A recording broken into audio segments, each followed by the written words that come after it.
সুপ্রিয় শিক্ষার্থীরা, আসসালামু আলাইকুম। আশা করছি প্রত্যেকে তোমরা ভালো আছো এবং সেই সঙ্গে তোমরা ঘরে অবস্থান করছো। প্রিয় শিক্ষার্থীরা, তোমাদের যখন পরীক্ষা শেষ হয়ে থার্ড ইয়ারে, এরপরে তোমাদের ক্লাস যখন শুরু হয়েছিল, ঠিক সেই মুহূর্তে পুরো বিশ্বের মধ্যে যে মহামারী একটা সংকট অতিক্রম করছে আমরা, এর পরবর্তী সময় তোমরা ক্লাসগুলো কন্টিনিউ করতে পারোনি। তো তোমাদের আজকের যে নতুন ক্লাস, সেই ক্লাসে আমি তোমাদের স্বাগত জানাচ্ছি। আমি মুহিব স্যার তোমাদের সঙ্গে আছি এবং আমাদের ক্রমান্বয়ে তোমাদের এই ক্লাসগুলো প্রতি সপ্তাহে 3 দিন ক্লাস হবে এবং আশা করছি তোমরা প্রত্যেকে এই ক্লাসগুলোতে তোমরা ক্লাসগুলো নিজেরা দেখে এবং সেই সঙ্গে তোমাদের পরবর্তী যে পরীক্ষা হবে সেই পরীক্ষার জন্য প্রস্তুতি তোমরা গ্রহণ করবে। প্রিয় শিক্ষার্থীরা, আমরা সবসময় একটা বিষয় তোমাদেরকে বলি যে মহামারী এসছে, সেটি আমাদের জন্য একটি ক্রান্তিকাল বিষয় নেই, কিন্তু তোমাদের যে পড়াশোনার যে ধারাটি বা যে গতিশীলতা, সেখান থেকে তোমরা যেন কোনোভাবেই পেছনের দিকে সরে না যাও।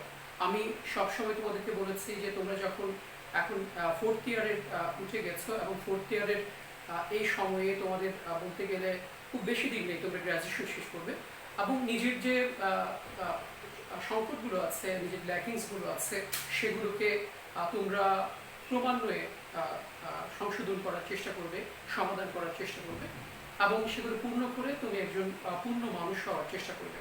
তো প্রিয় শিক্ষার্থীরা, আমি তোমাদের যে কোর্সটি পড়াই, যেহেতু তোমাদের সঙ্গে আমার আগে ক্লাস হয়নি, সেজন্য তোমাদের আজকে আমরা কোর্স নিয়ে কথা বলবো এবং সেই সঙ্গে আমাদের প্রথম দিকের যে সাহিত্য সমালোচক প্লেটো সম্পর্কে আমরা কিছুটা আলোকপাত করব এবং ক্রমান্বয়ে আমাদের এই কোর্সটি নিয়ে তোমাদের সঙ্গে আমি হাজির থাকবো।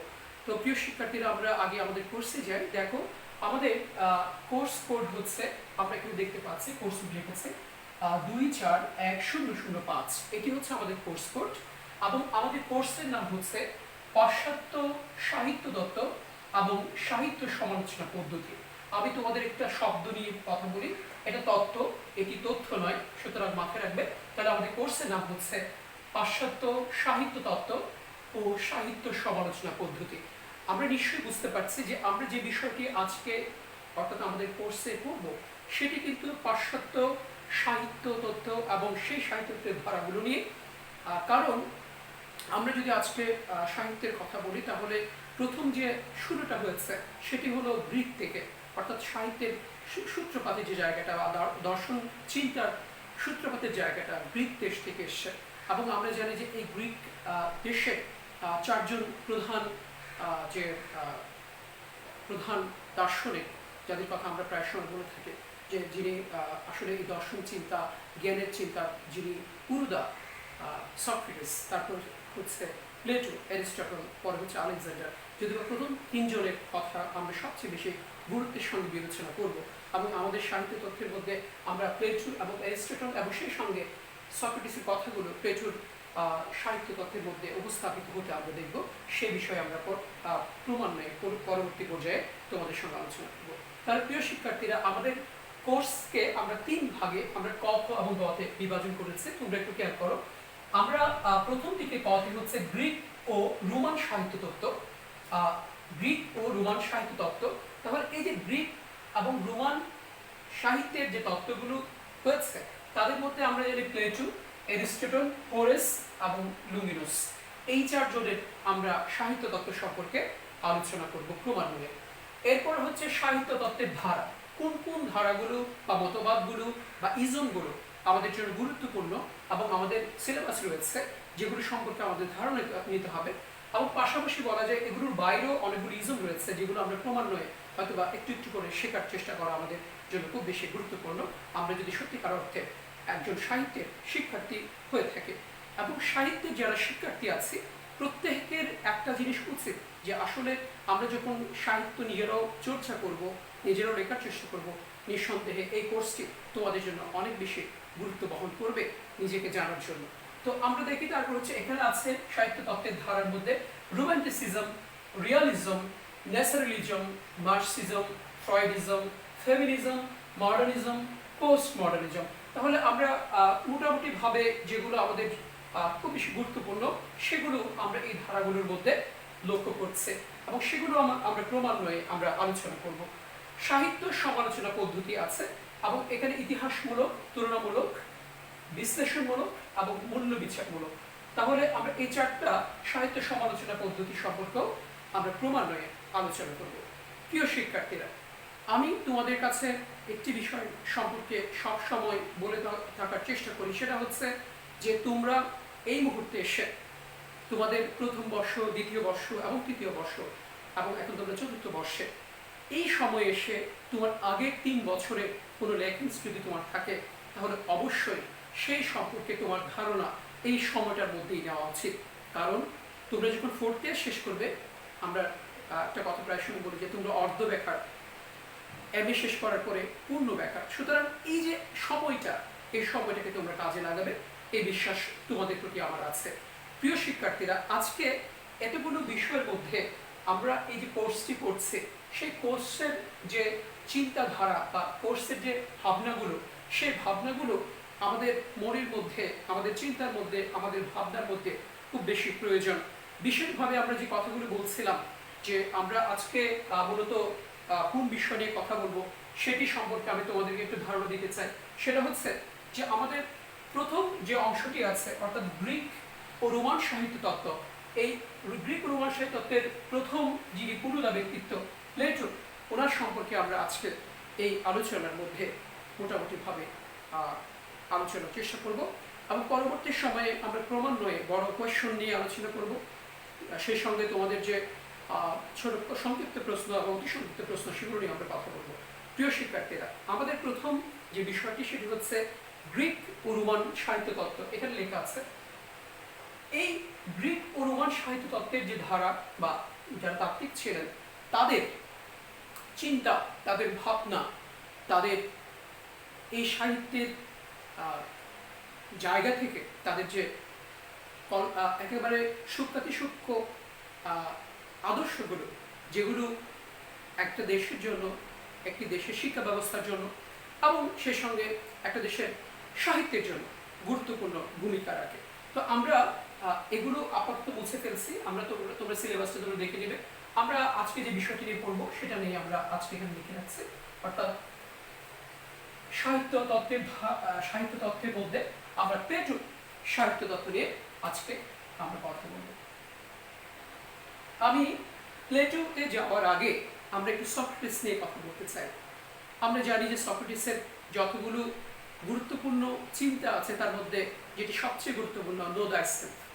এবং এই যে নো থাইসেলফের কথা আমরা জানতে পেরেছি, অথবা আমি কিছুই জানি না এবং নিজেকে জানো সারা জীবনের এই যে কথাগুলো সক্রেটিস কোনো লেখায় বা কোনো রচনায় সেগুলো তিনি উপস্থাপন করতে পারেননি।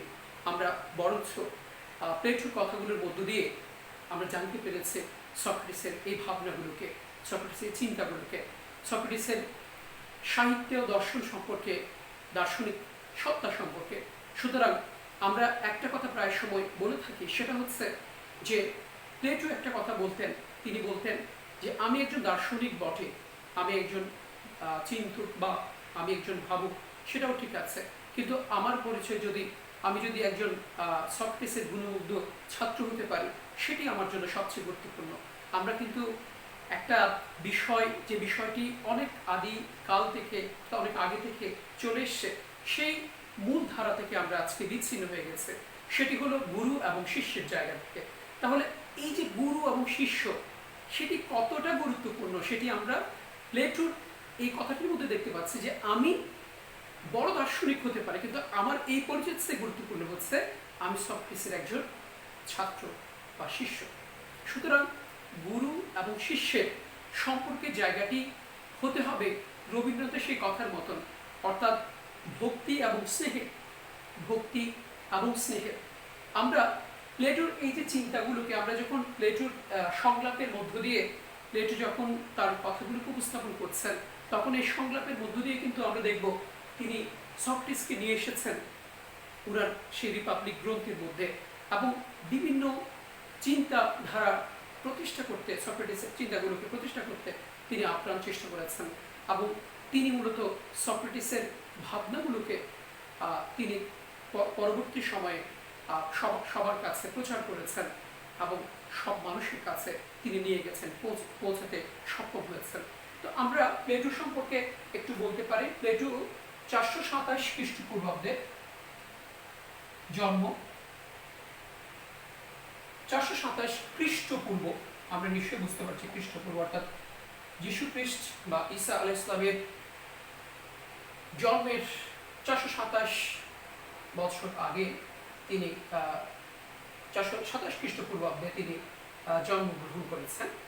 এবং তিনি যখন জন্মগ্রহণ করেছেন তিনি তার যে সম্ভ্রান্ত পরিবারের অবস্থা এবং সেই সঙ্গে তার দেহরূপ লাবণ্য এবং সেই সঙ্গে বিভিন্ন শিক্ষকের সান্নিধ্য পাওয়ার মধ্য দিয়ে প্লেটো বড় হচ্ছেন।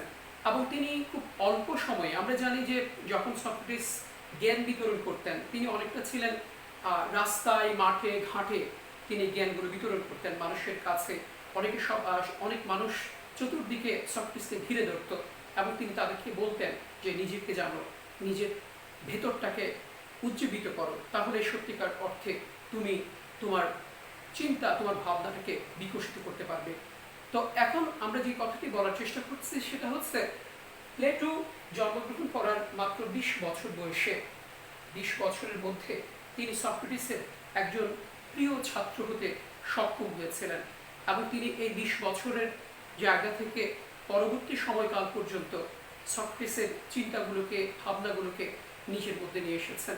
এবং সেজন্য অনেক সমালোচক মনে করে থাকেন যে প্লেটোর যে চিন্তা, সক্রেটিসের যে চিন্তার কথা প্লেটো বলে থাকেন সেটা কতটা সক্রেটিসের বা কতটা প্লেটোর, সেটা নিয়ে তিনি অনেক কথা বলেছেন। কিন্তু একটা কথা আমরা আগেই বলেছি যে প্লেটো বারবার একটা কথা বলেছেন যে আমি সক্রেটিসের একজন গুণমুগ্ধ ছাত্র হতে পেরে আমি এটার জন্য গর্বিত। আমি আমার যে পরিচয়, সে পরিচয় হচ্ছে আমি সক্রেটিসের একজন ছাত্র হতে পেরেছি, সেটি আমার কাছে সবচেয়ে বেশি গুরুত্বপূর্ণ। তো প্রিয় শিক্ষার্থীরা, আমরা দেখব যে তিনি যখন পড়াশোনা করছেন, এই পড়াশোনার মধ্য দিয়ে আস্তে আস্তে করে নিজেকে সমৃদ্ধ করছেন এবং নিজের চিন্তা, নিজের ভাবনা, সেগুলোর মধ্যে আমরা যেগুলোকে সবচেয়ে বেশি গুরুত্বপূর্ণ মনে করেছে, তিনি একটু রাজনীতির প্রতি, আমরা জানি যে রাজনীতির প্রতি ওনার একটা আগ্রহ ছিল। কেন রাজনীতির প্রতি আগ্রহ ছিল সেটা আমরা জানি যে তিনি যখন রাজনীতির সঙ্গে সম্পৃক্ত হলেন তিনি দেখলেন যে সেই প্রশাসনের মধ্যে যে চিন্তাধারা সেটি তার সঙ্গে মিলে না এবং তখন তিনি এই রাজনীতির জায়গা থেকে অনেকটা একাকিত্ব হয়ে গেলেন এবং দর্শন চিন্তার মধ্যে। এবং তিনি পরবর্তী সময়ে একটা বিষয় সম্পর্কে বলেছেন, সেটা আমরা জানি অনেকে, যে আদর্শ রাষ্ট্র। এই যে আদর্শ রাষ্ট্র, এই আদর্শ রাষ্ট্রের কথা বলতে গিয়ে আমরা প্লেটোর শিক্ষা এবং সাহিত্য সম্পর্কে আমরা জানতে পেরেছি। শিক্ষা এবং সাহিত্য সম্পর্কে, এই যে শিক্ষা এবং সাহিত্য, এই দুটো জিনিস একটা আদর্শ রাষ্ট্র কিভাবে থাকবে সেটি নিয়ে মূলত আমরা এই যে সাহিত্য তত্ত্বের যে ধারা বা সাহিত্য তত্ত্ব প্লেটোর, সেটা কিন্তু আমরা এখানে উপস্থাপিত দেখব। আমরা যে কথাটি বলছিলাম, একটি আদর্শ রাষ্ট্রের কথা বলতে গিয়ে তিনি বলেছেন যে আসলে তথাকথিত অর্থাৎ তৎকালীন সময়ে যারা প্রশাসনে বা রাজার রাজ্য পরিচালনা করছে তাদের থেকে আলাদা কিছু মানুষ, যে মানুষ রাজ্যের জন্য মঙ্গল কামনা করবে এবং তিনি মূলত বুদ্ধিদীপ্ত এবং সেই সঙ্গে উৎকৃষ্ট চরিত্রের মানুষগুলো দিয়ে শাসন ব্যবস্থাটা পরিচালনা করতে তিনি চিন্তা করেছেন এবং ওনার স্বপ্ন ছিল একটি আদর্শ রাষ্ট্র প্রতিষ্ঠা করা এবং যেখানে মানুষের বুদ্ধিবৃত্তি এবং উত্তম চরিত্রের মধ্য দিয়ে, সত্যের মধ্য দিয়ে সত্যটাকে তিনি সামনে এনেছেন এবং সবকিছু সত্যের মধ্য দিয়ে একটা দেশের বা মানুষের মঙ্গল কামনায় তিনি আশাবাদ ব্যক্ত করেছেন।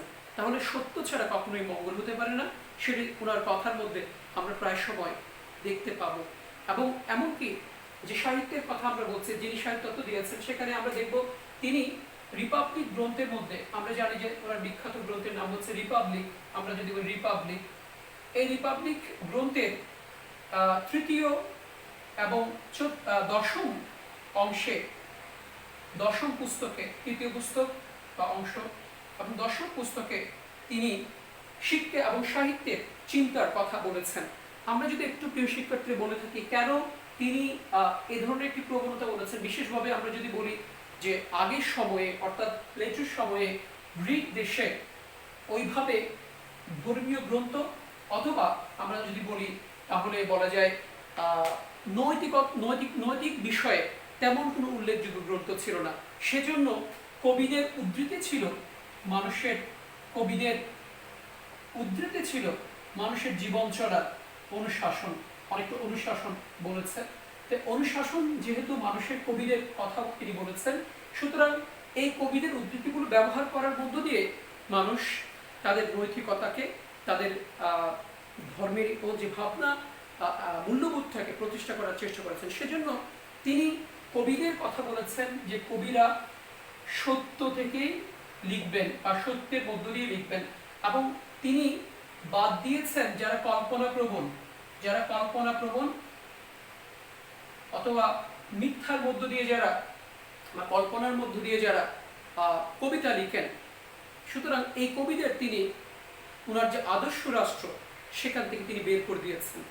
তো প্রিয় শিক্ষার্থীরা, তোমরা একটা বিষয় ভাবো যে তিনি একটা কথা বলেছেন সত্য এবং সত্য থেকেই মঙ্গল, এবং এই যে মঙ্গল কামনা, এবং তিনি বলেছেন যে সত্য ছাড়া কখনোই মঙ্গল হতে পারে না, এবং সেটা কবিতার ক্ষেত্রে গুরুত্বপূর্ণ। যেহেতু কবিতা ওই সময়ের মানুষের জীবনের অনুশাসনের বিষয়, সুতরাং অনুশাসনের বিষয়টা ভাবতে গিয়ে অবশ্যই সত্যটাকে ধারণ করতে হবে। সেজন্য তিনি একটি কথা বলেছেন যে তিনি বলেছেন আমি ছোটবেলা থেকে হোমারের ভক্ত, এবং হোমারের যে কবিতা পড়ে আমি বড় হয়েছে, সেই হোমারকে তিনি বলেছেন যে যত তিনি পথ প্রদর্শক এবং গুরু হিসেবে পরবর্তী প্রজন্মের যারা কবি ছিল তাদের যে আদর্শ প্রতিষ্ঠা করেছেন, সেই প্রতিষ্ঠার ক্ষেত্রে তিনি বলেছেন যে হোমারের আদর্শের যারা বিষয় ছিল তারা বেশিরভাগ ক্ষেত্রে বিশালান্ত কবি হয়েছেন। কেন হয়েছেন? কারণ হোমার সত্যকে ধারণ করেননি বলে তিনি বলেছেন। এবং তিনি এই কথাটা বলেছেন যে আসলে কখনো সত্যের চেয়ে ব্যক্তি বড় হতে পারে না। তিনি হোমারকে অনেক শ্রদ্ধা করেছেন এবং দ্বিধাবোধ করেছেন যে এই কথাগুলো বলতে, তারপরে তিনি এই সত্যটাকে কিন্তু প্রকাশ করেছেন। সুতরাং আমরা পরবর্তী আজকে আমরা হোমার প্লেটো সম্পর্কে এই পর্যন্তই আমরা আজকে পড়েছি, এবং আমরা পরবর্তী ক্লাসে আশা করব যে আমরা প্লেটোর আদর্শ রাষ্ট্রে কবিদের স্থান না পাওয়া, রিপাবলিক গ্রন্থের কোন কোন জায়গায় তিনি প্রতিষ্ঠা করতে চেয়েছেন যে আসলে একটা রাষ্ট্রের জন্য সাহিত্য এবং শিক্ষার ক্ষেত্রে অনেক মানুষ হয়তো বলেছেন তিনি, আমি যে কিছুক্ষণ আগে বলেছিলাম যে তৃতীয় গ্রন্থে তিনি কবিদের চিন্তার নিয়ন্ত্রণের কথা বলেছেন, কবিতা লেখার নিয়ন্ত্রণের কথা বলেছেন, এবং তিনি পরবর্তী সময়ে সেটা ব্যাখ্যা করেছেন বা বিশ্লেষণ করেছেন বা যুক্তি দিয়ে এটা উপস্থাপন করেছেন যে আসলে আমি যে নিয়ন্ত্রণের কথা বললাম সেটির পেছনের উদ্দেশ্যটা কি, সেটা যুক্তির মাধ্যমে তিনি সেই ব্যাখ্যা বা বিশ্লেষণ করেছেন তিনি দর্শন পুস্তকে। কারণ শিক্ষার সঙ্গে সাহিত্যের সম্পর্ক অবিচ্ছেদ্য ছিল তখন, এবং শিক্ষার মধ্য দিয়ে সত্যিকারের একটি দেশ বা জাতি গঠন করার ক্ষেত্রে এই যে সাহিত্যিক যারা ছিল, বিশেষভাবে কবি যারা ছিল, তাদের যে ভূমিকাটা সেটিকে তিনি সামনে এনে মূলত এই কবিদের চিন্তার যে নিয়ন্ত্রণ, সেই নিয়ন্ত্রণের কথা তিনি উপস্থাপন করেছেন। প্রিয় শিক্ষার্থীরা, আমি তোমাদের কাছে আশা করব যে তোমরা পরবর্তী ক্লাসে অবশ্যই আস্তে আস্তে করে এই যে বিষয় যেগুলো রয়েছে সেগুলো তোমরা পড়তে থাকবে। আমরা ক্লাসের মাধ্যমে তোমাদের সেই বিষয়গুলো আরও সুন্দর উপস্থাপন করার চেষ্টা করব, এবং তোমাদের প্রশ্ন যদি কোনো বিষয়ে প্রশ্ন থাকে সেই প্রশ্নটা পরবর্তী সময়ে তোমাদের গ্রুপে তোমরা দিবে, এবং গ্রুপে দিলে আমরা পরবর্তী ক্লাসে সেই প্রসঙ্গটি নিয়ে হয়তো কথা বলতে পারবো। প্রিয় শিক্ষার্থীরা, আজকে এই পর্যন্তই। তোমরা ভালো থাকবে, সুস্থ থাকবে, সবাই অবশ্যই ঘরে থাকবে, স্বাস্থ্যবিধি মেনে চলবে, সবার সুস্বাস্থ্য কামনা করে আজকের মতো বিদায় নিচ্ছি। আল্লাহ হাফেজ।